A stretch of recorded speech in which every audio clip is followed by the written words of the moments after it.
Hello, everyone, and welcome to the first of our 6-part training series on a deeper dive into TDM. This training is going to be the first of our training series, and it's going to be on adapting TDM programs to COVID-19 reality. Just a few things to note. This is going to be an interactive session, and also we're going to be making use of the chat box. So if you can please open up your chat box, that would be great. Also, please be muted, but you can come off mute during question and answer session towards the end of the session. So joined on me on this presentation today is Zoe. I also have my colleagues Pooja and Leslie, who will be helping me run today's presentation. My name is Tdm Overview, and I'm a senior consultant at Steer, and we work with SCAG to put together some transportation programs. So we want to get to know you. We want to get to know where you're joining this forum from. We also want to get to know what you've been doing during this COVID pandemic and how you've been adjusting to the pandemic in terms of your transportation challenges. So if you can please go ahead and put that down in the chat box. Just if you go, feel free to put down your name, your organization. I just want to get to know where folks are joining in from. And I'm going to hand over to Leslie to help us get to know who's in the room right now. So Leslie, over to you. Oh, thank you so much. So again, it's good to see some familiar faces here. I just want to acknowledge some people since we're not going to actually do a round robin introduction, but rather have people put their information in the chat. So thank you, David from Torrance Transit, a colleague of mine, for joining us today. And then we have Gustavo again from University California, Irvine. And let's see, City of Inglewood's ETC, Alethea Scott joining us. Thank you. And then we've also got Gerald from Cal State San Bernardino. So those are just a few of the people who are joining us, and we'll continue to monitor the chat, but I'll hand it back over to our team to start the presentation. Great. Thank you, Leslie. Just before we get started with today's presentation, I'm just going to hand it over to Philip, who's going to give us a brief run through of who SCAG is and what they're doing in the transportation space and the TDM space. So over to you, Philip. Thanks, Yusuf. So for those of you who may not be familiar with SCAG, we are the largest metropolitan planning organization in the country, covering 6 counties in Southern California, as shown in this map. This area includes 191 cities, 6 counties, and about 19 million people. You can see our agency mission on this slide. One of our primary responsibilities is to develop a regional transportation plan and sustainable community strategy every 4 years, which identifies projects and strategies to address our long-term mobility and sustainability goals. And TDM is one of the core elements of our plan. The RTP-SCS must meet federal air quality conformity requirements, as well as state targets for greenhouse gas reduction. You can access our 2020 Connect SoCal plan at the address shown in this slide. Next slide, please. So as part of our 2020 Connect SoCal, we developed our agency's first TDM strategic plan a few years ago. And it identifies a series of recommendations for SCAG and its partners to facilitate greater implementation of TDM across the region. And as I said, this TDM strategic plan was folded into and adopted as part of our long-range plan, Connect SoCal. And these trainings are one of those recommendations out of that plan. We held an initial set of TDM 101 trainings late last year, and maybe some of you were able to participate in that.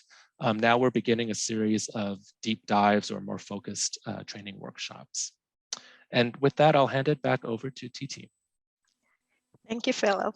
Thanks. So as Philip mentioned, we did have an introduction to TDM in the fall last year. The videos for that is available on SCAG's website. So this is a deeper dive into this set of training session takes a deeper dive into TDM, and so you can attend one or all of the sessions depending on your preference. The registration links and for more information, please visit SCAG's website. So for today's agenda and how we're going to run today's program, it's going to be in two parts. So the first part is going to be a TDM overview. We're going to be looking at how COVID has impacted commuters and transportation systems. We're also going to look at how transit organizations and agencies are trying to alleviate some of the impacts of COVID on like transit ridership. And then we're going to be taking a look at how TDM at opportunities for TDM during COVID-19 recovery and how we can use behavior change strategies to motivate, to support some TDM changes. Then part two is going to be led by Pooja, who's going to be taking us through a motivational interviewing exercise. That's going to be more of an interactive session where we can use behavior change strategies to actually implement some of these changes. So, but before we go into that, so why can't we all drive along on the roads? Like, what are the issues with all of us using single occupancy vehicles on the roads? One of which we already know is congestion and traffic. We know that with more cars on the roads brings more congestion and builds more traffic, and people tend to spend many more man hours on the roads. Also, with more congestion and more traffic comes pollution and greenhouse gas emissions that is detrimental to air quality. So we have issues in Southern California where there's poor air quality and local smog, and the air quality and pollution can have detrimental effects on our health and well-being, not just our physical health, but also our mental well-being as well. Spending so much time in traffic in like congestion is not the ideal way we should be living. So that's where TDM or transportation demand management comes into play. So basically TDM is the use of strategies to inform the maximization of the efficiency of transportation systems and to reduce congestion and lower vehicle emissions. Basically, we try to use TDM to see how we can reduce demand for travel. So for example, reducing the need for making trips. We know that during this period in time, more folks have been teleworking and not commuting to the office. That's one way TDM has that's one way to look at TDM in terms of reducing trips, reducing the need to make trips. Also looking at from the angle of consolidating trips. For example, if say you have to pick up your child from school and go get your groceries, you can try to consolidate those trips into one at one particular time, as opposed to making them at different times of the day. That's one way of consolidating trips. And finally, we have the idea of shifting trips from a mode that moves more people more efficiently and sustainably. So that's basically moving from single occupancy vehicles to like public transit or carpooling. Now, we know that transportation influences every area of our lives, from our employment to how we view, to our leisure activities, and to how we experience life in general with things unrelated to transportation. But with the successful implementation of TDM programs, there can come economic benefits, environmental benefits, as well as social benefits. So from the economic angle, cities or municipal jurisdictions can see a cost savings when they implement more TDM programs because there are less car trips made. And so that can put less stress on our freeways and our highways, which puts less maintenance, so which will require less maintenance. From an employer's perspective as well, if you have less folks driving into the office, that would be need for less parking. And also if you have more folks working remotely or working from home, that would reduce the employer's overhead cost, and they can possibly downsize in office space or co-let their space out. From an employee perspective, there's also the angle of cost savings from like You save on cost on gas if you have to commute into work less, save on the cost of the maintenance of your vehicle, and also just like with everyday spending that you usually do when you're going into the office regularly. But there's also like the productivity angle. If the time that you use to spend in traffic can be used to something more productive. So those man hours can be used to put into either personal or professional work, which tend to help with employee satisfaction and in the long run lead to employee retention. Now, from the environmental perspective, it helps us think of how we use public spaces. We're so used to seeing giant parking lots, but if there is no, but if we don't have to provide so much parking, those parking lots can be redesigned for like a placemaking or for where a community comes together or for like a green space, which is very beneficial for the environment and would in turn reduce our greenhouse gas and local smog effects. From the social perspective as well, we know that when folks cycle more or when people cycle or walk more, they tend to interact more with their environment. They tend to take things more in, and then there's a greater chance for social interactions. And that can also lead to an economic benefit as well. But also looking at it from the angle of say you carpool as well. And if you have a carpool group, you have a carpool pod or vanpool pod, you tend to build a social fabric with that particular carpool group, and then that also helps us build a more livable and social communities. So so we can see the benefits of TDM from the environmental, social, and economic perspective. So like it's gone on. So recently we know that COVID has impacted our various aspects of our lives, from how we interact with our families, our social lives. It's greatly impacted the economy as well. But COVID has also greatly impacted our commuting system and our transportation systems. So basically, we just want to hear from you. How has COVID impacted your transportation at your workplace? What are some COVID-related challenges that you or your organization have faced during this period? And I'm just going to hand over to Leslie. So please put that in the chat. If you can get some chats going on right now, that would be great. And then I'll hand over to Leslie to help us facilitate that session.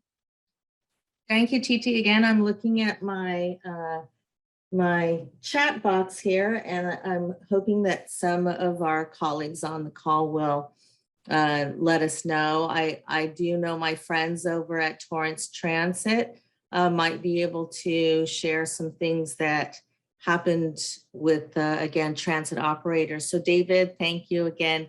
I work with David, so I'm glad he's stepped up. And we do know that, again, ridership declined, and there was a big staff operator shortage amongst most of the major transit agencies, Torrance Transit being one, as well as Los Angeles Metro. So the impact of that was also many organizations had to reduce their bus service. So transit as a TDM strategy was impacted that way. So thank you again, Torrance. And then we have Gerald from Cal State San Bernardino sharing that that they also could see the impact of ridership decline, and we will get into that. So I think that again is something we saw regionally. Matthew is letting us know that work from home and alternative day schedules. So the increase in telecommuting was is really big. So those right now are the two main topics that we see is the reduction in ridership for transit and then the telecommuting. So thank you for sharing as a group. And we'll go through right now the presentation that are going to talk about other impacts through COVID. So TT, back to you. Okay. Thank you, Leslie. A couple of you mentioned the impact of COVID on transit ridership. That is very true. So public transit ridership dropped by 71% in April of 2020 and has remained below 50% below 2019 levels in much of the region. Some regions have fared much worse than others. We know that the Metro Link has even suffered a 90% drop in ridership from 2019 levels. We've also seen an increase in driver searches as things are beginning to reopen back up. A lot of folks are looking at getting more interested in driving. But on the other end, we've seen a spike of interest in active transportation, active forms of transportation from cycling and walking. And also, like someone also mentioned the impact of COVID on more teleworking, on telework. So between May and December 2020, an estimated 25.7% of workers telework because of COVID. And we know that 45% of employees work in an industry suitable for teleworking. But on the other end, 54% of employees work in industries that are not suitable for teleworking, like manufacturing, retail, and even in transit. And in all of those situations, those folks tend to be in lower income, lower income, and they tend to live on peripheries of cities. And so that brings in an equity issue and like an equity angle. How do we make sure that public transit works for folks that really need to use public transit? Now, I'm just going to pivot a bit. We spoke a little bit about, I spoke earlier on about how there's been an increase in active transportation and an increase in interest in active transportation.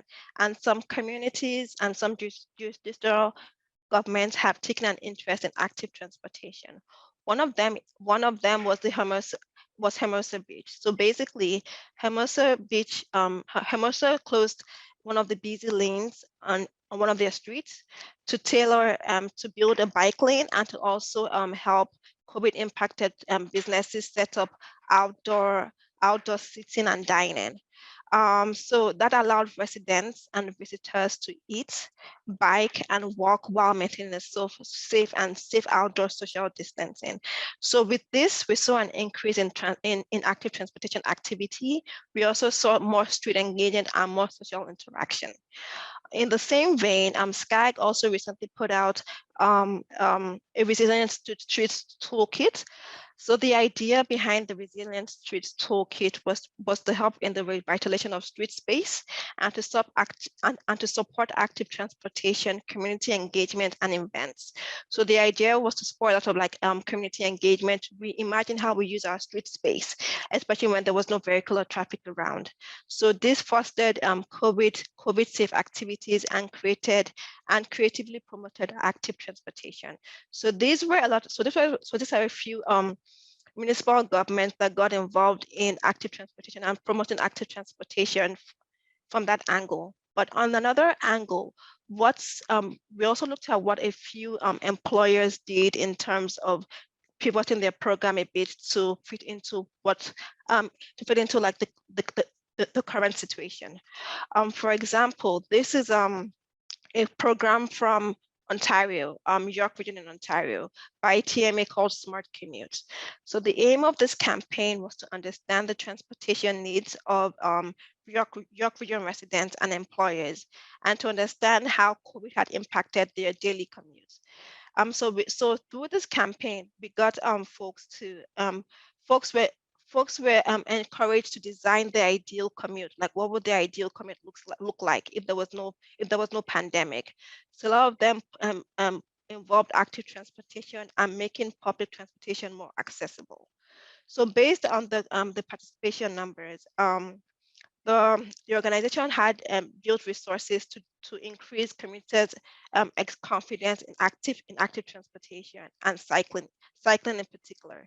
So they supported a range of cyclists from beginners to advanced in things like how to repair your bicycle, cycling through all weathers, cycling with children, and getting your bicycle on even public transit.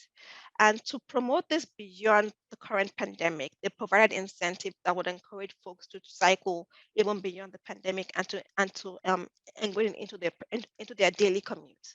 So that's just one angle from an employer's perspective. So we know we spoke a bit about telework and how there has been an increase in teleworking. So we're just going to go into a deeper dive of that.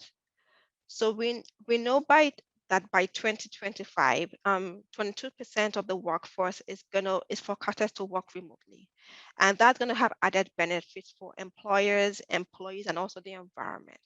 From an employer's perspective, um, empl employees tend to be more productive when they're working from home. So they can tend to concentrate more when they're working from home.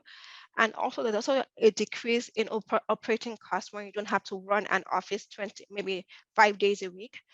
There's a decrease in your electricity bill and things like that. And also there's also the opportunity to downsize your building. Maybe you can go from like go into like a co-working space. From an employee perspective, an employee saves approximately 40 minutes daily from their commute. So that 40 minutes can be put towards either from personal activities or can be put towards work. But there's also a cost savings associated with that. Employees save between 2,500 to 4,000 per year from working from home.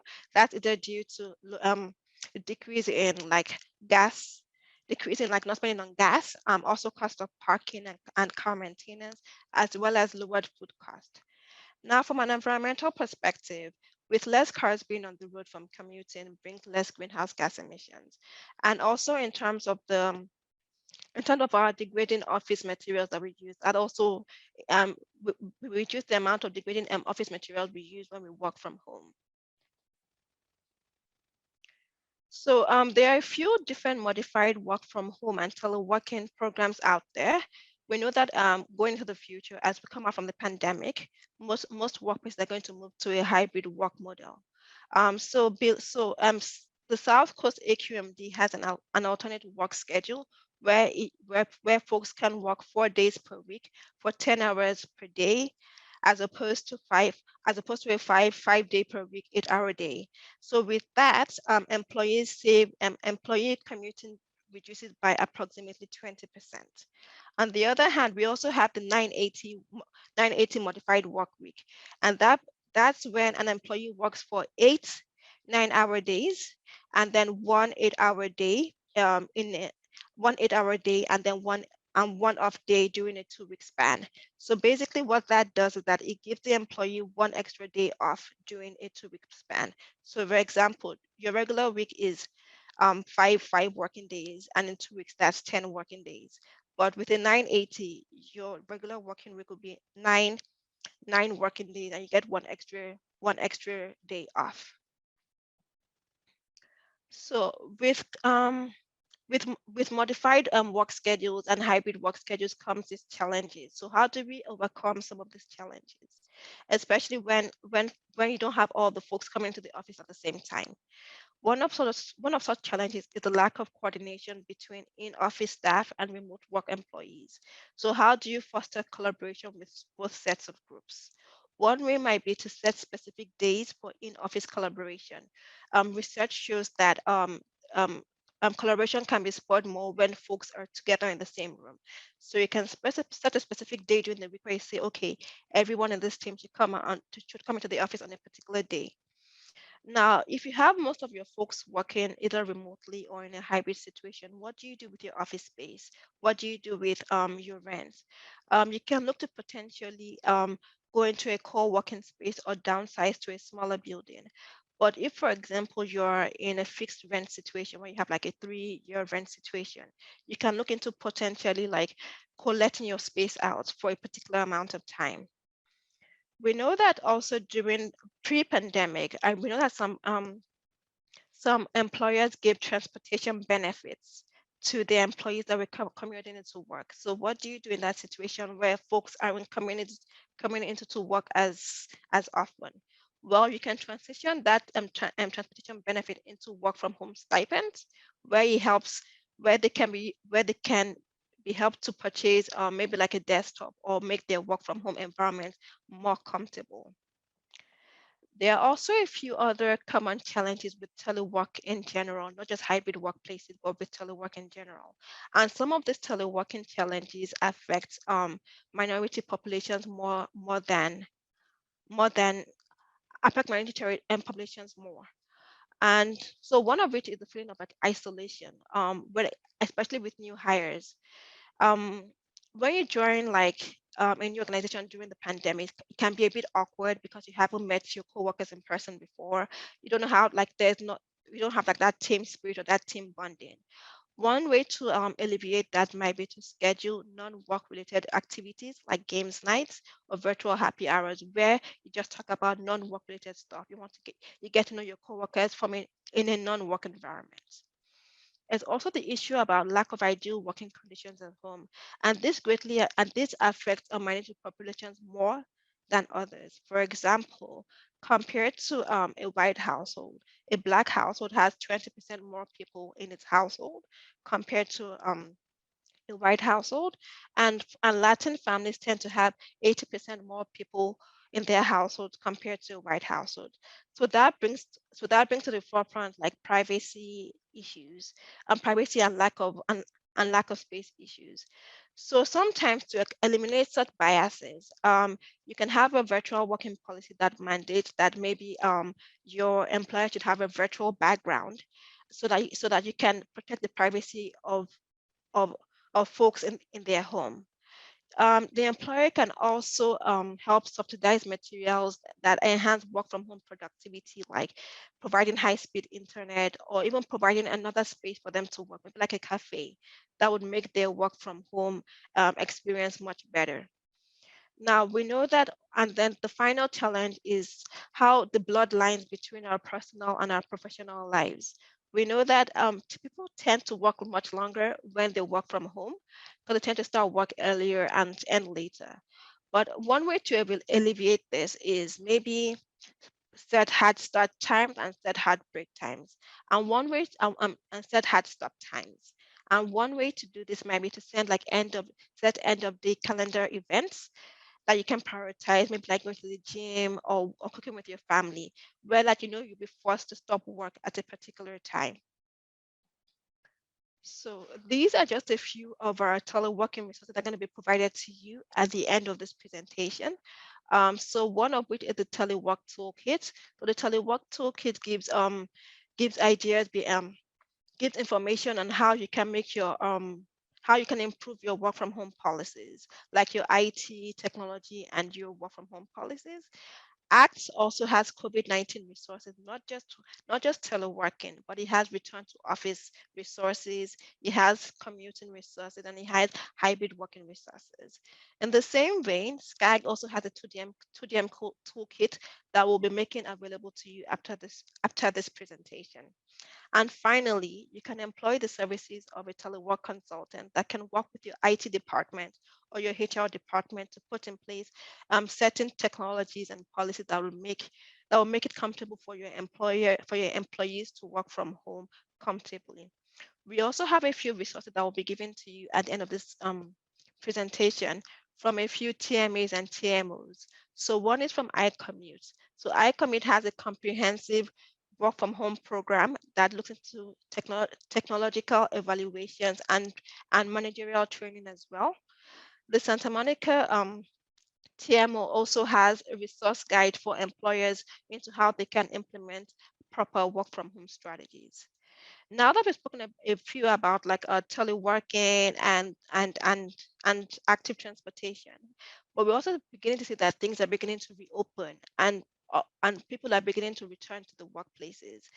Um, this has also created a fear amongst people, especially with people doing more driver searches.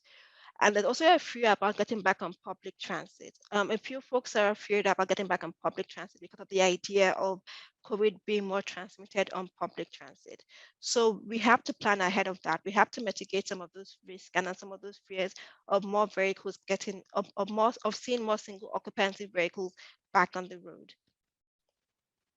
So we're just going to talk about how to alleviate some of the transit concerns and what transit agencies are doing to alleviate some of those concerns. But before we do that, we spoke earlier on about some of the public transit challenges. I know during our chat discussion, someone mentioned about the decrease in driver shortages due to the pandemic, and that has also led to a frequency issue for our public transit system, and also increased wait times. But in the same vein, we're seeing that public transit is trying to revamp services back up We are seeing more cleaning protocols being put in place where they're trying to clean high-touch surfaces just to boost public confidence in the transit system. There's also face mask requirements before boarding public transit, and some transit agencies like LA's Metro's heavy and light rail system have invested in some high efficiency air filters that can recirculate the air every couple of minutes. I think it's every 1 to 2 minutes. We also have They've also implemented contactless boarding systems where folks can board with their clipper cards or with their credit or debit cards as well. And in hopes to get the service back up, most especially, they're trying to do a lot of hiring for transit operators and drivers. So that's going to be very, very instrumental in ramping services back up. From the perspective of carpooling and van pooling, basically to ensure safety while carpooling and van pooling, choose who you can ride with, know who your carpool party is, so that you can stay within the particular group. And also, while carpooling, make sure you keep the diagonal windows down. This diagram here shows us how that works and how the diagonal windows down can support an air curtain and the ventilation within the car. Also, run the car's ventilation system on non-recirculation mode. Most importantly, please wear a mask while carpooling with others and minimize your passenger capacity. So on that note, I'm just going to hand it over to Zoe, who is going to talk more about the opportunities for TDM during COVID recovery and how we can use behavior change strategies to spur this. So over to you, Zoe. Oh, TT Witt, I just wanted to say that I wanted to give anybody an opportunity, though, before we do this great behavioral change, especially since we have some representatives from Torrance Transit, to add any other things that they found really useful during the pandemic to help, again, ease rider or make riders feel more comfortable. So I just, again, want to take a minute to give people an opportunity to engage with us and let us know if there was something that either Torrance did or OCTA and even UC Irvine's Anteater. Was there anything anybody'd like to share? Just open your mic.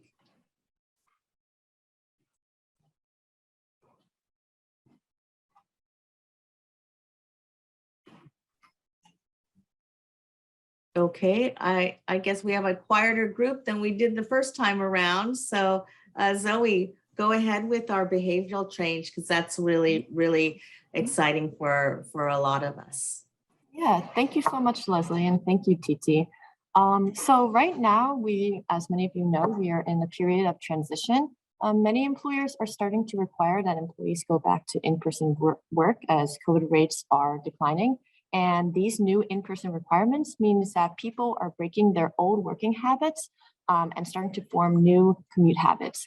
And which essentially means that this period is an opportune time to begin implementing behavior change, since commuters are experiencing something known as like the fresh start effect, which is displayed on the screen, which is a behavior change theory that describes how significant events or life changes can make people more likely to break out of their ingrained commuting habits. And therefore, it is essential that TDM practitioners like yourselves take advantage of this period of transition to get people to form new commute habits before they get back into their old habits of taking a car alone to work. So right now, in this next section, we're going to talk about several behavior change theories that can be utilized during this period of transition back to in-person work to help spur changes in commuting patterns. And as I just mentioned, timing can be an asset when implementing behavior change theories because of the fresh start effect and the need to form new habits.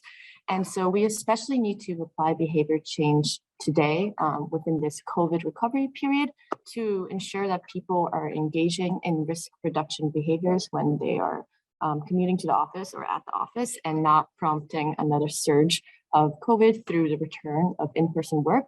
Additionally, now is a great time to implement behavior change and motivational interviewing because of new transit technologies that have been introduced since the beginning of COVID, and these transit technologies can help achieve behavior change goals. And of course, as I mentioned before, because of the fresh start effect, now is a great time to convince people to use alternative modes of transit. So one theory that can be utilized during this transition period is known as the trans-theoretical model of change. And essentially, this model highlights the various stages of implementing a change, and it can help a lot with market segmentation when targeting TDM interventions. So you can see the stages of change along this slide right here. And so people in the pre-contemplation or contemplation stage, this is before they make the change and they're still deciding if they want to make the change, they need to know why they should change their commute patterns. So this is a great opportunity to emphasize the benefits of commuting via an alternative mode such as van pool transit. And then people in the preparation or action stages have already decided that they want to make a change. And so now they need to understand how they can change their behavior. And so this is an ideal time for you as a practitioner to provide them with resources and information about alternative commuting options, such as transit information, navigation apps, carpool resources. And then finally, people in the maintenance and potentially termination stage may need a TDM practitioner to identify and address issues that may cause individuals to return to their old travel habits of driving alone. And so this can be a variety of things, but it's just important to keep in touch and like make sure and like understand like where people are having issues in their commute and providing them with any resources to address those issues. Yeah, and so behavioral friction is another behavior change theory that essentially states that to induce a behavior change, it can help to add friction to non-desirable behaviors and reduce friction of desirable behaviors. And this is friction is any sort of obstacle or anything that makes that behavior more difficult. So in the context of transportation, this can mean adding behavioral friction of single occupancy vehicle options, such as parking fees, and reducing the behavioral friction of alternative modes by reducing the number of decisions that people need to make when taking transit or carpooling, reducing the number of steps required to carry out this alternative commute, and the perceived effort involved. So one example of utilizing this theory is ensuring that it is easy to transfer from a train to a bus or a train to a bike. So this could be building something known as a mobility hub, which makes it very clear and easy to transfer from mode to mode. So that reduces the perceived effort of going on a journey and using something that isn't a car or a car alone. And so finally, research has found that individuals tend to prefer avoiding losses more than acquiring equivalent gains, which is a theory known as loss aversion. So in the context of coming back to work, coming back to in-person work from COVID, framing is very, very important. As mentioned earlier, people have saved a lot of time commuting during this telework period. And so as workers come back into the office, driving could be framed as a mode that will cause you to lose time to focus on non-driving activities compared to teleworking. And this is a much better phrasing than saying you gain time by taking transit to focus on non-driving activities. Again, we want to phrase it in terms of what you will lose by driving and not what you will gain by taking transit or what you will gain by biking, etc. So to conclude, right now, many workers are going through a transition period as they return to in-person work and form new commute patterns. So this means that it is an ideal time to change commuting habits through the idea of the fresh start effect. Right now, many people may be in the pre-contemplation or contemplation phrase of the trans theoretical model of change. And so it is important, again, to take advantage of this time and take advantage of this stage of change to get people to understand why and how they should change their behavior. And we can do this through motivational interviewing, which after this break, Pooja is going to help explain what motivational interviewing is and how you can utilize it in your workplace or wherever you are advancing TDM.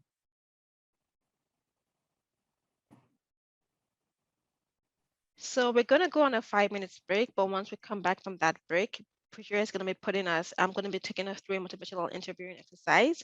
Please stick around because especially if you speak with employees daily, this will be very beneficial to you and your organization. So we're going to go on a break and we should be back, say 10:45. I'm just looking at my clock. Yeah, so let's do that. So. Oh, TT, it's good to be back. Before we get again ahead of ourselves, I do want to acknowledge that we did get a comment part of the previous discussion. So if we have a minute to address Mark Roberts' issue, I think that might be Okay. appropriate. So Yeah, sure. again, is Mark still on here? Let me take a quick. Yes, Mark is. So Mark put in the chat a question that I think a lot of us have observed during COVID and this idea of, the vehicle miles traveled. So it seems during COVID, there was a reduction in vehicle miles traveled because of some of the restrictions that didn't really allow us to go very far. And so Mark's asking the question about SB 743, which deals with vehicle miles traveled and TDM, but it's a little complicated. So I'd like to ask Mark to open his mic and ask the question more specifically so that we can address it. So Mark, if you'd like, just let us know what your thoughts are.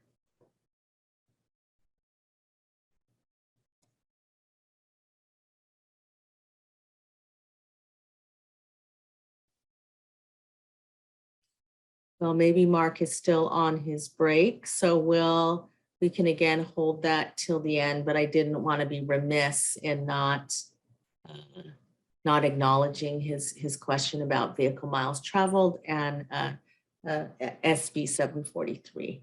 So since he's not, I can get started if that's okay. Yes. Awesome. Before I get started, I just wanted to quickly address, I'm not sure I'm clear about Mark's question, but in general, TDM aims to reduce vehicle miles traveled and aims to reduce the amount of driving related activities across the board, but happy to discuss this in detail when you're back towards the end. Okay. So let's get started onto our motivational interviewing workshop. So my name is Pooja Thomas Patel, and I'm going to talk you through, I think, what is my favorite part of engaging with individuals about transportation, which is helping them understand their own motivations about how they travel. So I wanted to start by asking if the group is familiar with what motivational interviewing is. So if you can please type in the chat if you're familiar with motivational interviewing or how familiar you might be. Yes, like a quick yes, no, little bit would be really great. So we can kind of gauge where the group is in their understanding of motivational interviewing. Yes, yes, Noe, absolutely.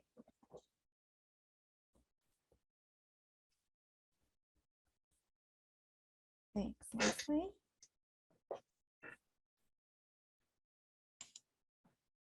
Thanks, Karen. Okay, so seeing a lot of not familiars.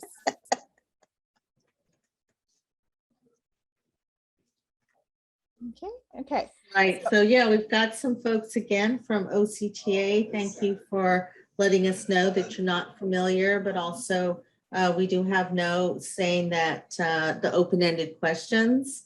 And then also Gerald from Cal State San Bernardino has joined us before and is not familiar and doesn't want to be left out. So again, we like this interaction through the chat. So thanks for sharing that. And Pooja will tell us more. Yeah, thank you, Leslie. All right, so next slide, please. So let's start by talking about what motivational interviewing is. I'll spend a little bit more time here since most of the group is not familiar. So motivational interviewing is a technique that is often used in public health for things like getting people to stop smoking, for people to eat healthier, in addiction recovery. And studies show that motivational interviewing is really very effective. And it's a really great method for one-on-one engagement with people. It can be used really well for conversations between an ETC and a commuter. So when you're talking to individuals about their travel behavior, because essentially the way people travel is a habit. People go into auto mode and they hop into their car and they don't really think about how they're going to travel most days. And so we apply habit changing techniques to getting them to think about how they might shift their travel behavior. But aside from just one-on-one conversation, it's really a great way to kind of think about how you're engaging with people, with groups, and how you're talking to them in general about how they travel. Next slide, please. But before I get to the next slide, I did also want to quickly acknowledge it's also a really good method to let people know that, you know, COVID is real, that there are challenges with COVID and their fears based on the pandemic are real, and that you acknowledge them in these conversations. And we'll talk about this a little bit more as we move forward. Okay, so next slide, please. Before we really get into the depth of this, I wanted to share a couple of examples of how we at STEER have used motivational interviewing. So 2 projects I wanted to particularly highlight. One is the Smart Trips Tri-Valley project, where the goal was to increase ridership along a particular bus route. They had a new bus route and they really wanted to try to get more people riding it. And so what we did was we formed a team of local advisors, and we went door to door to have conversations with them about how they currently travel using motivational interviewing, and had some really great outcomes. So 48% of the participants, they tried the bus rapid line, and the boardings increased by 11% in the year following, directly following the outreach and the motivational interviewing conversations. A similar experience in Encinitas for riding the coaster. 12% took the trip on the coaster, and 51% reduced weekly car trips. And this was actually more, it was a motivational interviewing conversation about how they travel in general. So it can have some really, really good and dramatic results, is what I wanted to point out to you. Next slide, please. Okay, so getting back into what motivational interviewing is and how to engage with people. So motivational interviewing is a person-centric method of having a conversation with people. It focuses on the person that you're talking to and their needs and their barriers rather than about your program goals. It empowers the other individual to make the change that you are discussing, and it guides them to how they might actually be able to make that change through understanding them and through listening to them, through understanding their needs and motivations, and providing them the support to be able to do that. Next slide. So coming back to the cycle of change that Zoe discussed, this is really a helpful tool when thinking about motivational interviewing. So I'm just going to reiterate this slide because it is really helpful in understanding the process. So pre-contemplation, it's, you know, people haven't really thought about how they're commuting, they're in automatic habit mode. but maybe they see something, a flyer, or maybe they have a conversation with someone and they realize, oh, maybe the train is an option for me. Oh, really? I live close enough to a bike path. Maybe I could bike. And so they may start thinking about it in the contemplation mode. And so here in the contemplation mode, if you as the ETC or the person trying to bring about that behavior change were thinking about how you might influence that person, your goal would be to move them to the next step, which would be preparation. So when somebody is in the preparation phase, what you want to do is give them the information that they need and make sure that they feel comfortable being able to ride. You move them over to the next phase, which is the action phase, move them over to the maintenance phase. And so at every step, your goal can be to move people over to the next stage. And so starting with pre-contemplation, like I said, the individual has no intention of changing their behavior. They really haven't thought about it at all. At the contemplation phase, the individual, they're aware that there is a change they could make, but they're still thinking about it. They're aware that there is an issue, there's a problem, but there's really no commitment to making that change.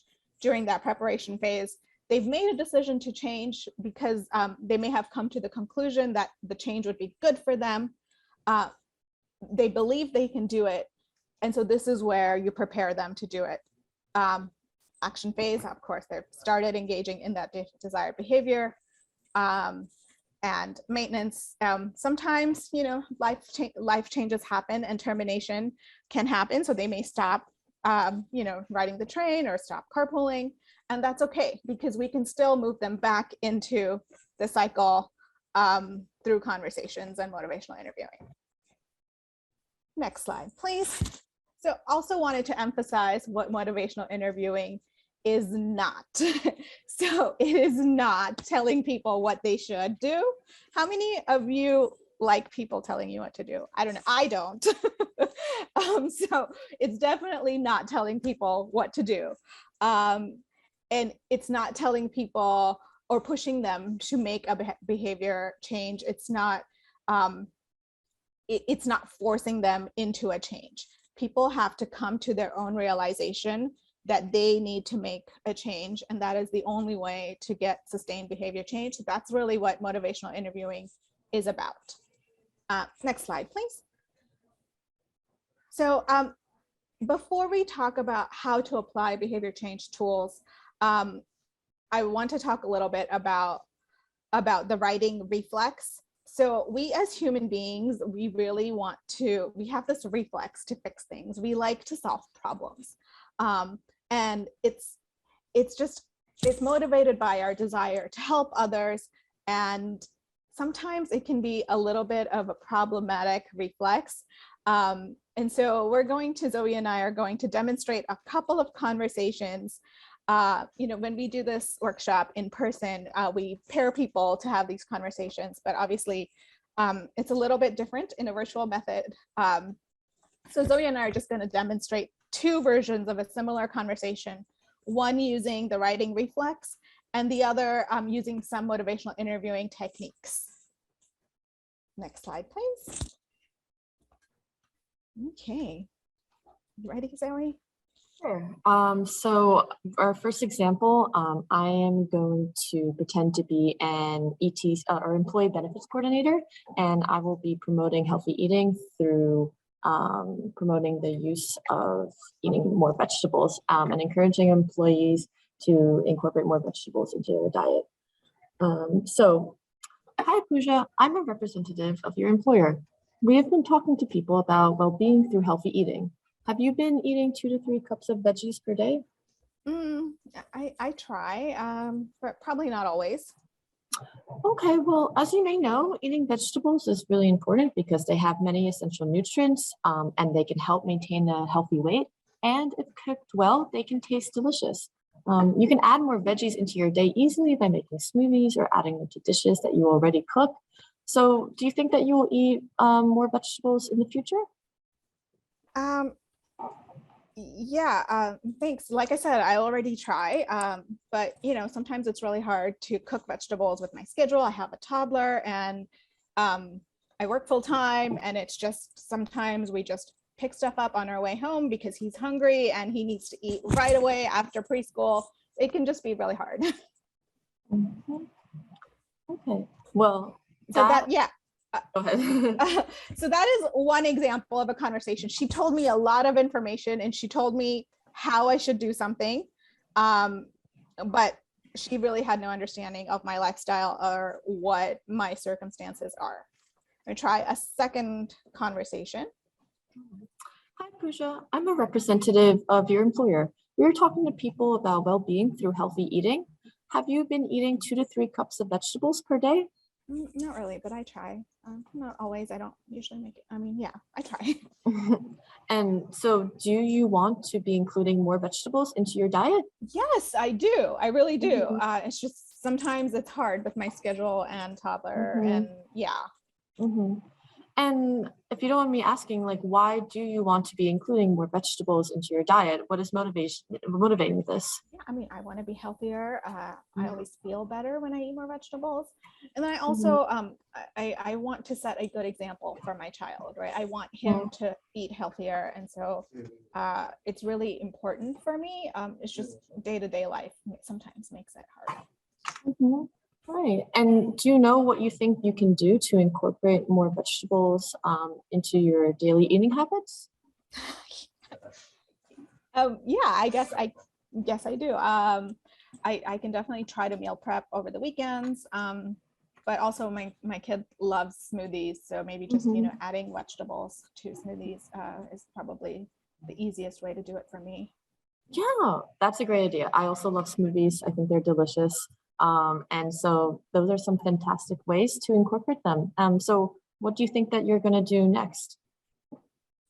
Yeah, okay. Well, I will start to add vegetables to morning smoothies. That's a really easy way for me to make that change. And yeah, maybe I can also start thinking about ways to add one vegetable to dinner or something like that. That actually sounds doable to me. Okay. So how did those two types of conversations feel? Did they feel different to you?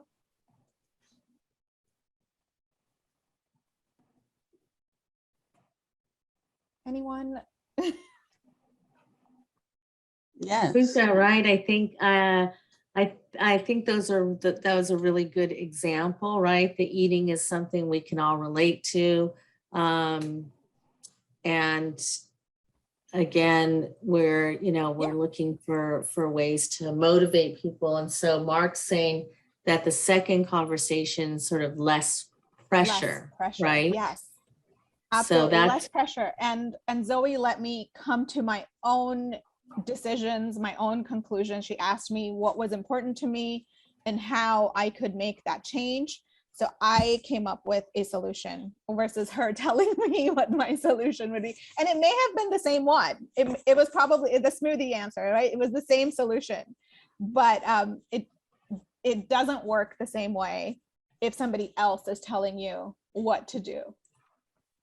right. So we've got No is also saying that the second conversation was more active listening, and then reflected back your concerns, right? And made it more relatable to you, right? As you said. So yeah, that's a great one on this, how the second conversation really makes it person forward, as you said.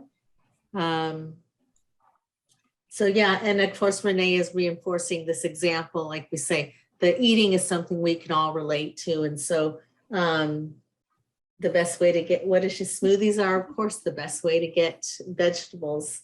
So thank you for your comments. Thanks, everyone. Okay, so let's move on and talk a little bit more about some tools for motivational interviewing. So here's a structure that you can take back with you and apply to any motivational interviewing conversation. And really, you don't have to be an expert in motivational interviewing to be able to use it as a tool in your work. Really, all you really need to focus on is thinking about the other person's interest and their motivation, and using some of these tools that I'm going to share with you. And it'll get easier over time, but just kind of having that presence of mind that instead of telling somebody how to make a change, let me step back and listen to how they might be feeling about their current situation, is really helpful. So a structure like this always helps me think about a conversation with an individual. So obviously you start with an introduction, you talk about who you are, what you're doing. Sometimes it's really helpful to ask them, is this a good time to talk? Like, do you have a couple of minutes? Because if somebody is busy, it's just not a good time to engage them in kind of an open-ended conversation that really doesn't have a defined amount of time. And then you want to offer them information, but you only want to offer them information based on what they need. So you want to explore their experiences, explore their barriers, understand what their values are, what their frustrations might be. You want to gather as much information as you can about how they currently engage with their current behavior, and then ask them permission to give them that information. And then always try to summarize the conversation and end the conversation with like an agreement on what their next steps will be, or what your next steps will be. So next slide, ORS. So this is an acronym that goes through the tools of motivational interviewing. So it's open questions, affirmations, reflective listening, and summarizing. So, you've introduced yourself to an individual, and how do you start that information gathering process? How do we try to pinpoint what their barriers are and what their experiences might be? So we start by asking them open-ended questions. Next slide, please. So an example of an open-ended question is tell me how you feel about something, or tell me about your experience with your commute, as opposed to, do you like the way you commute, which just allows you to give them a yes or no answer, and it doesn't really allow them to provide you with any actual information, doesn't allow you to explore what their motivations or barriers might be. So really avoiding any questions where you would get a yes or a no answer, which is called a closed question, is the way to approach a conversation in motivational interviewing. Can someone go back, please? Thank you. I really like spending a little bit of time on this slide, because there are so many different ways to ask open-ended questions, but it's really helpful to have like a little bit of a guide. So would anyone like to share some ideas of how to ask an open-ended question in the challenge? I'm sorry, not in the challenge, in the chat. I'm reading the comment while I'm talking. Right, Pooja. So yeah, what we're looking for is, again, a good way to sort of thread this all together, right? As Pooja was talking about the ORs and open-ended questions and sort of what motivates you, what your experiences are.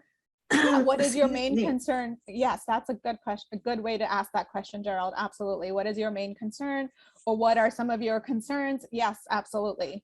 And that allows them to tell you what their barriers are, and it's not a yes or a no answer. Yeah. Right. So I'm reading Mark's comment about the telework, and actually, Mark, since you're on, why don't you open your mic and sort of share with us what was happening with the management when telecommute was instituted at your agency? Hi, can you hear me? Yes. Yeah, I was just going to say it wasn't like perfect, but there wasn't like a real resistance to telework for office workers here at Caltrans statewide for the most part that I've ever heard. So pre-COVID, we had about 200 people teleworking after statewide. After COVID, now we have around 10,000. So I don't know that there's a motivational speech or something we have to give anyone on this. Yeah, Right. So I think that's great. And Pooja's reading my mind. She's going to give you a Yeah, great I'm example of telecommuting and how a conversation might take place with telecommuting, because some people, telecommuting is not optimal, right? They have young children, they have small workspace, they may not have equipment or internet. So for some groups, there might be open-ended questions. So I'll let Pooja and Zoe sort of workshop this. Thanks, Leslie.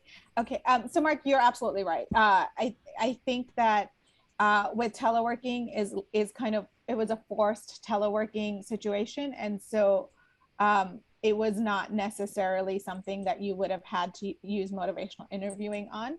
I think motivational interviewing is something that comes more into play when you're talking about changing the way people are commuting, specifically for people who are driving to work, and asking them to think about perhaps taking the train or biking or walking or carpooling.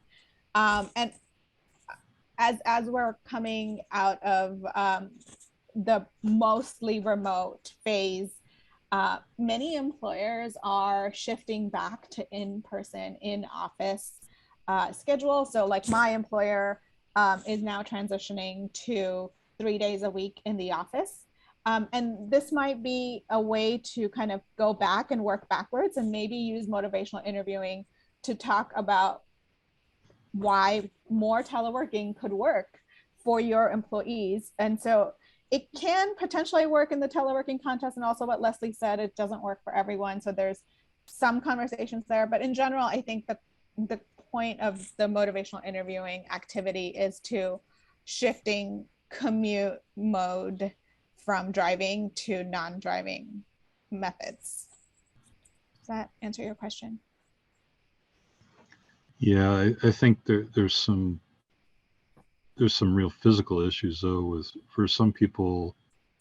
I can't walk to work because I live or I work 6 miles away. Absolutely. Or I can't bike to work for other reasons. There's absolutely, and there may be a solution that is right for them. It may be carpool, it may be transit, it may be bus, it may be bike, but it may not be right for everyone. And that's kind of why we do the motivational interviewing, because we want people to come to their own understanding of what is right for them, as opposed to telling them what they need to do, because that, again, just is not going to work. And we don't know what the answers are for other people. And so that is one way to understand what people's barriers are, what their options are. And so motivational interviewing supports exactly what you're saying, which is understanding where people are coming from and what's possible for them.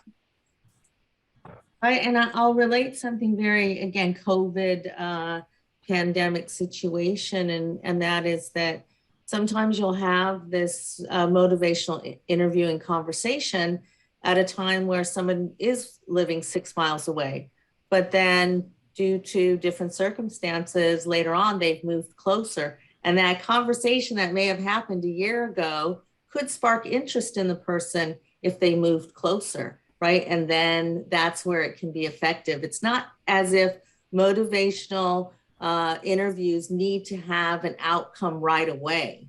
Like Pooja keeps saying, cycle of change. Illustrated. Yes, push them into the next step, or not push them, guide them into the next step.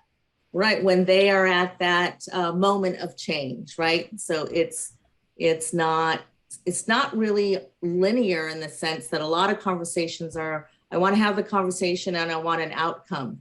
This outcome may come, as that we showed in the chart, at different phases of where that person is in their decision making. So I hope that kind of helps to give some context of in a nutshell. I think that's why we do our annual survey, as a region. The 511 program or AQMB, it's not we understand that situations change, but I think that's why that we're, as a larger employer, that's why we're part of that annual survey. Right. So Mark's again with Caltrans, and so he's talking about for people in this region here, or I think most people are in the Southern California Association of Governments within our SCAG region today. So that's good. And many are under the Air Quality Management District's trip reduction. So that has an annual survey. And we do know again that I believe Torrance does the annual survey. UCI also does the annual survey. Just off the top of my head, those large employers are doing it. So like you say, it can be a great opportunity for meeting with employees and doing motivational interviewing. So let me hand it back to Pooja. And Mark, thank you so much for all your contribution. Yeah, thank you, Mark. And we can discuss this towards the end of this workshop as well. Happy to stay on and have a larger conversation. But getting back to asking open-ended question and the exercise that I was asking folks to type in the chat. Can you give me some more examples of how you can evoke elaboration or how you can ask questions that are open-ended? And I can start throwing out some examples, but you can ask something like, when was the last time that you did X, Y, and Z? Or can you give me an example of what you mean by something that they might have said? Or just simply when they say something, say, what else? Or what are the reasons why? And so there might be a number of different ways to continue asking open-ended questions. And here are some examples that you can use. Another one that I really like asking is, what concerns you most? Like as Gerald has mentioned here, or how would you like something to be different is also maybe a good example of that. And maybe they can tell you about how they preferred there was no traffic, which is my concern. But we'll get there. Any questions on asking open-ended questions? Okay, next slide, please. So the next step in motivational interviewing is the next step in OARS is affirming. So this is all of the next three, the A, R, and S, are really about active listening, and just asking questions in general is really not active listening. We really want to ensure that the people we're talking to feel heard. And so the first way that we do that is affirming. And this is really just, it's acknowledging if a person is doing something that is noteworthy, or recognizing their strengths and making sure that we sound genuine while we're doing that it is genuine. So they should be direct statements of support. They're usually directed at something that the person has said or an effort that they are making. Demonstrates an appreciation for something that they are already doing, or an appreciation for something that they are working towards. So something like, oh, you're really working hard towards your goals, or I can see that you're really concerned about the environment, or you're really showing a commitment to this so far, or something along those lines, where you're directly affirming an effort or a strength or something that is noteworthy, which just makes people feel recognized and listened to and heard. And then the last two are very interconnected, but just kind of dependent on when in the conversation you're using them. So reflections are essentially short summaries of what the person you're talking to is already saying, and making sure that you say them in a neutral way.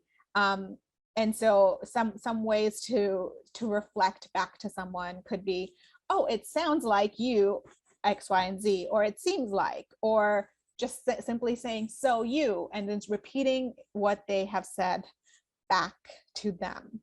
And then summarizing it at the very end is essentially a reflection, just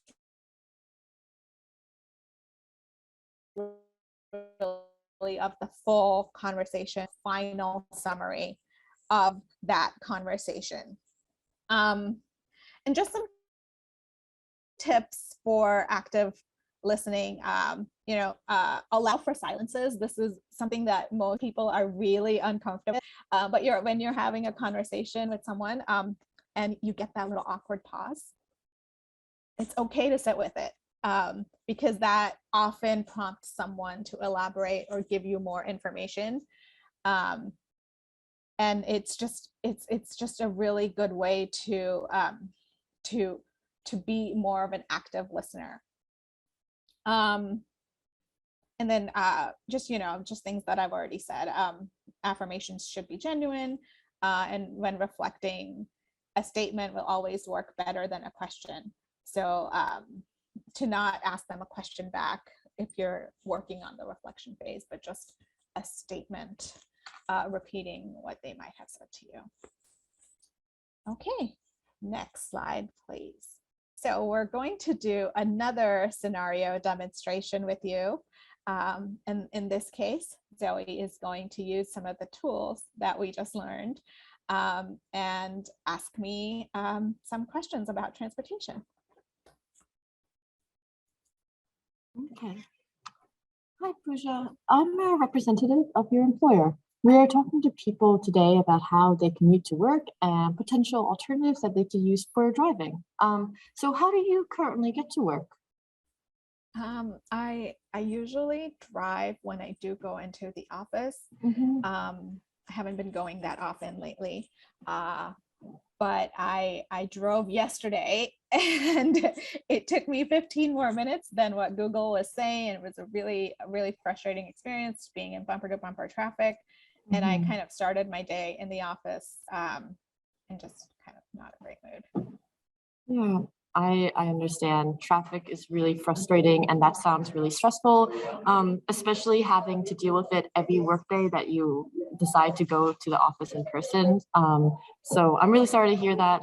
Have you thought about taking public transit or carpooling instead? Yeah, I have. I live really close to the L line. I live about 10 minutes walking distance.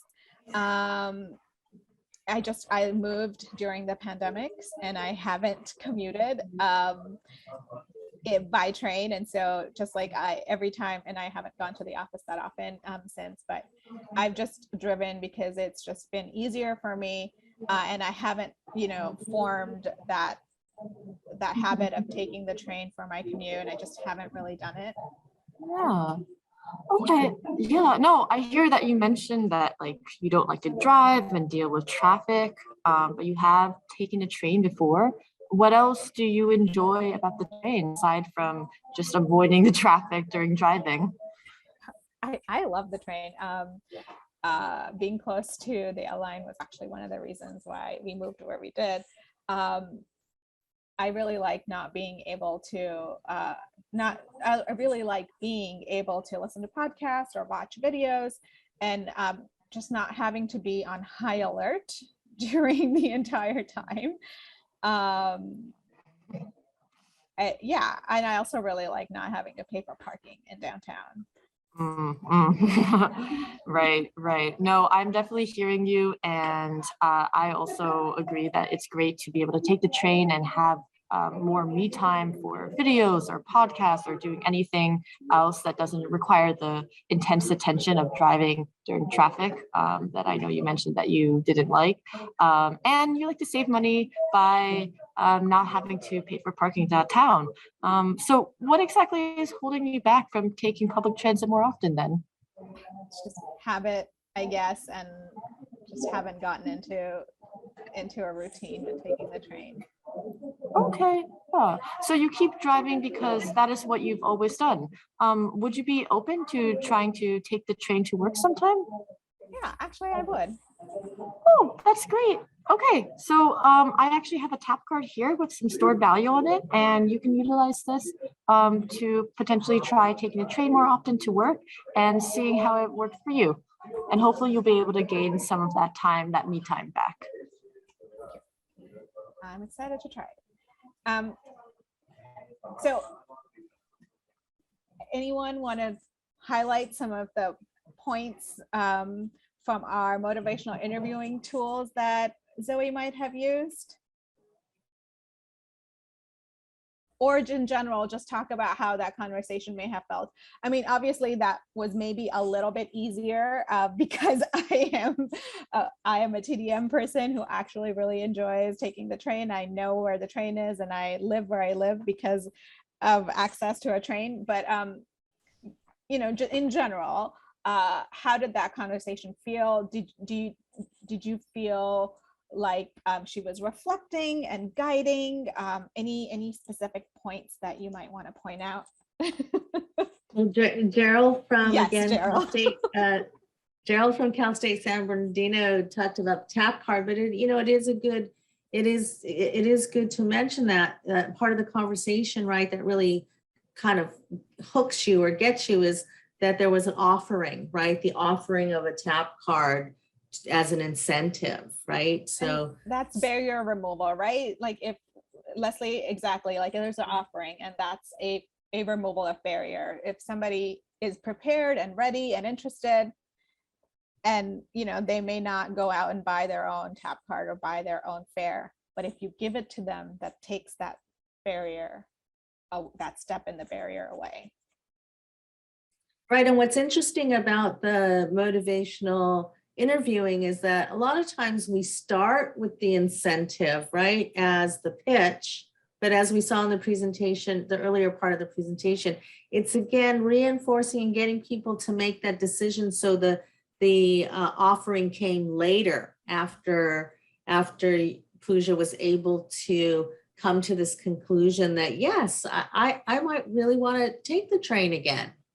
But had we done it in the beginning, it has a different effect of not letting her get to her own decision. Absolutely. Yep. What getting that tap card towards the end is helping me overcome a barrier after I've made a decision, as opposed to like before, as Leslie's saying, it has a very different impact. Right. And so again, Gerald's talking about the, you know, the incentive is offered as Pooja keeps saying, that the barrier and then the solution. And another thing that I wanted to come back to as we're having some of these discussions about COVID and barriers, you know, I'm seeing that a lot of people have been re-energized about carpooling and vanpooling, and just providing a little bit more conversation about acknowledging COVID-related challenges and helping them to a solution that maybe allows them to form a pod so they may feel a little bit safer, maybe a different way to go as you start thinking about your programs and building them back up right now. Right. And so let's see, we've got Gustavo. I think Gustavo's still here, right? Yes.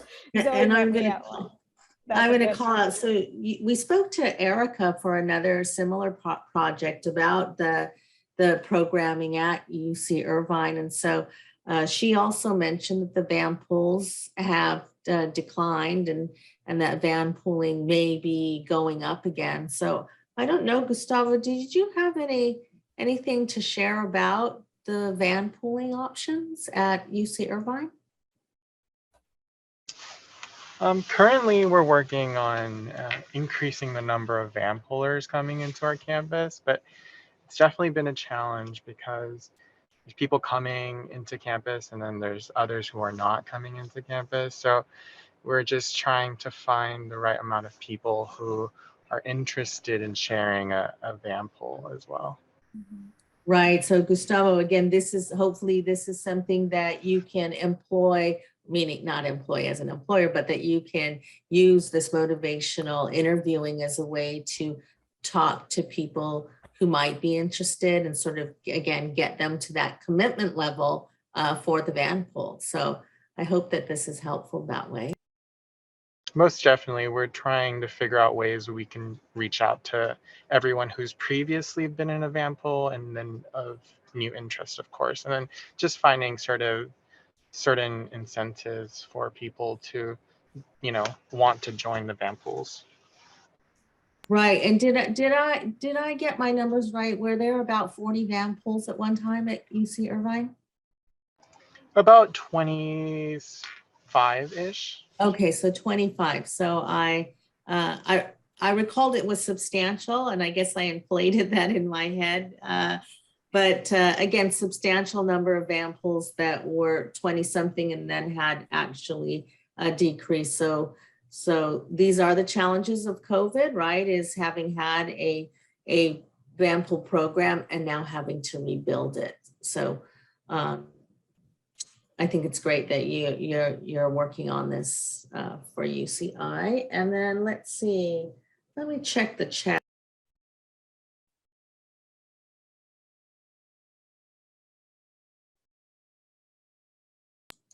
There's a comment, and I'll I'm sorry, Miss Scott, another Miss Scott. I could not get your name right. Let me have you ask this or this comment as it relates to the interviewing technique. And so you're talking about the subject matter of world events and gas prices.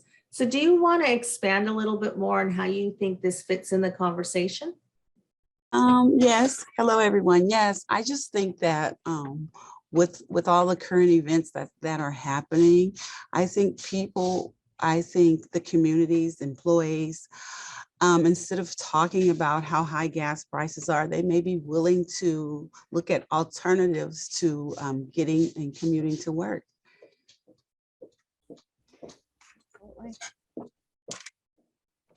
Absolutely. Yeah, it's definitely one of those friction moments, right?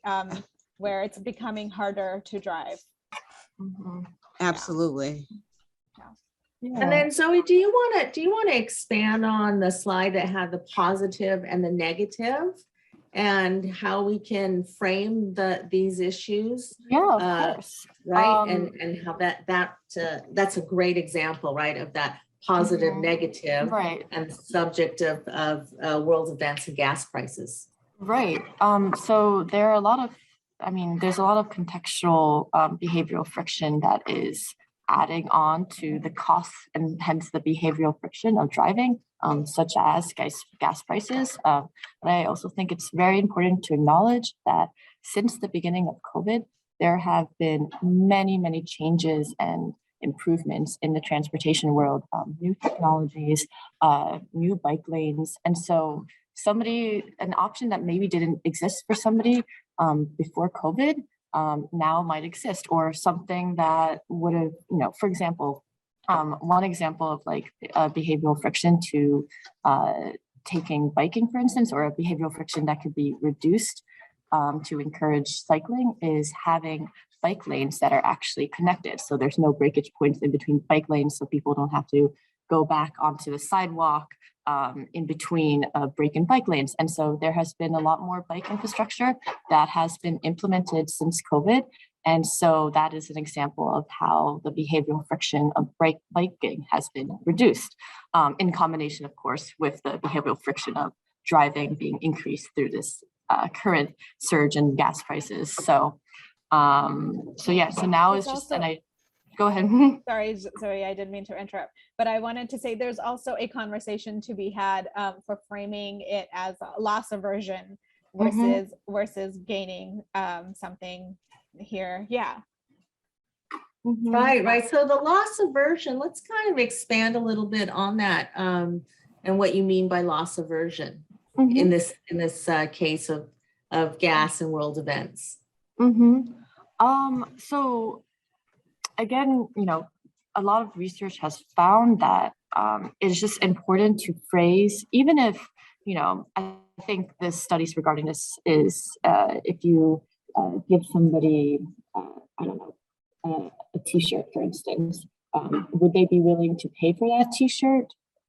No, they wouldn't be willing to pay for that t-shirt because they don't want to, because the idea of gaining that t-shirt isn't that exciting to them. But if you give them the t-shirt to begin with, and then you say like, oh, I'm willing to offer you this amount of money for this t-shirt, but you are going to lose that t-shirt. Once they already have something, they don't want to lose it. So I think that in the context of coming back to work Gas and prices, commuting. but again, the gas That's prices. Right, exactly. And just phrasing it in like the idea, I guess, in relation to gas prices, you can talk about the money that you're losing by driving. Exactly. You're losing a lot of money when you're driving. Yes. I'm not saying, oh, I'm Yeah, gaining instead of savings saying by save a taking lot of public money, transit. exactly. Yeah, Yeah. talk about how much loss that they're going to experience. Exactly. Yeah.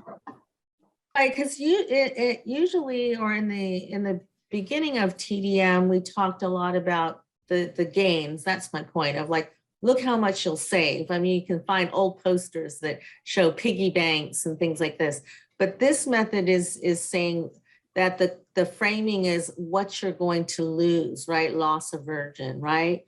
So in a campaign, is that what we're looking at, is messaging what someone will lose as being effective?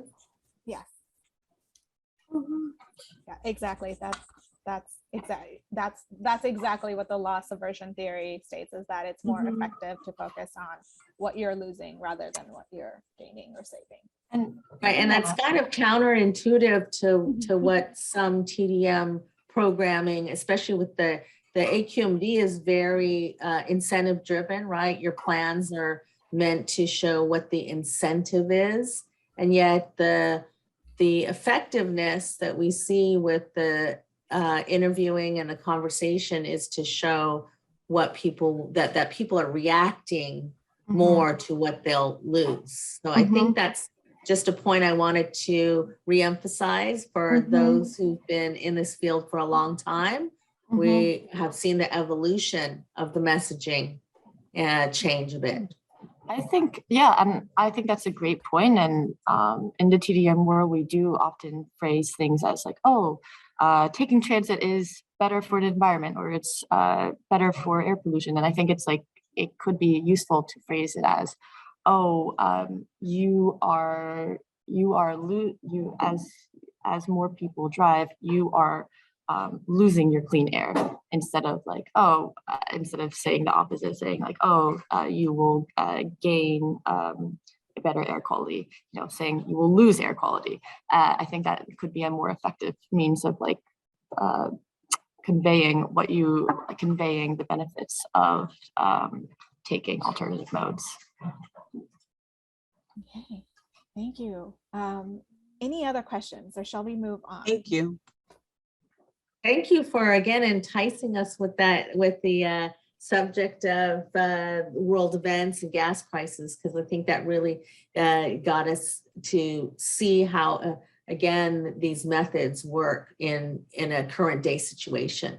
So yeah, I think Pooja, we don't have any other comments right now, so you can move on. Thank you. Next slide, please. All right, well, our next slide is questions. So anyone have any other questions? If not, we can move to the next one.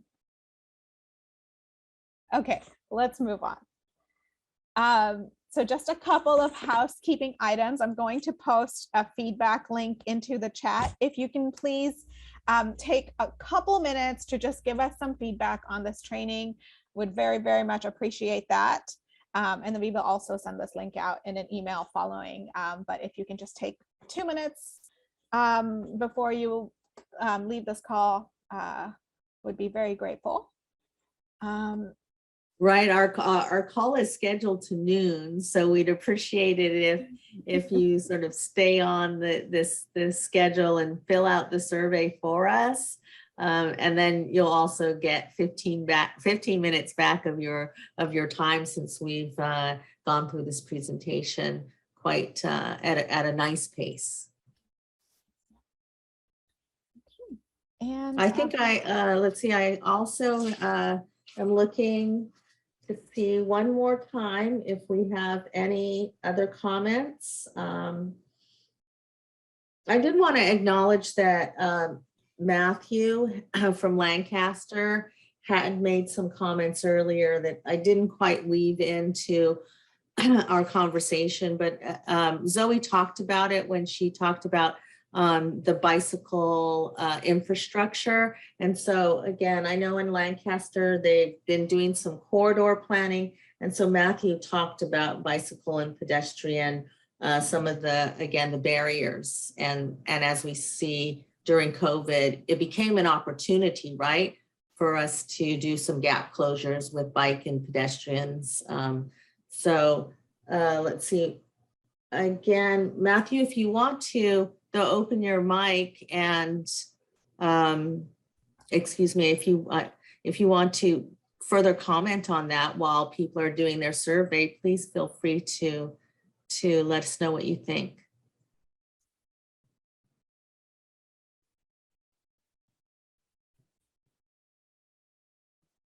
Okay, I don't see a comment, but again, we wanted to make sure that we're acknowledging everybody's statements that came through the chat.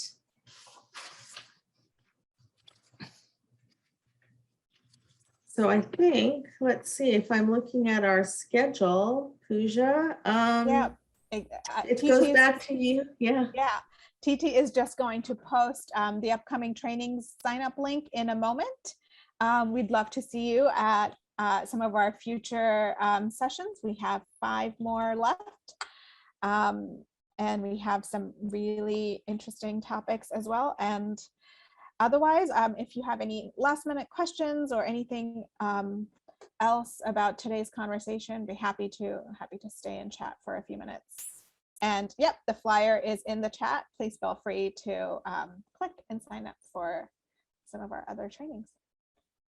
Right, Pooja, and I just want to also thank the members who have joined us today. And again, a nice shout out to representation from Inglewood, Culver City, Torrance, Lancaster, and Caltrans, OCTA, UCI, and Cal State San Bernardino, just to name a few. We really appreciate your participation, and it wouldn't be so lively without you. So a big thank you.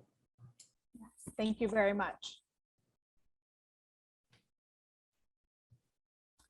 Okay, well, we hope to see you at some of the future trainings. And please take the feedback survey. Thank you all.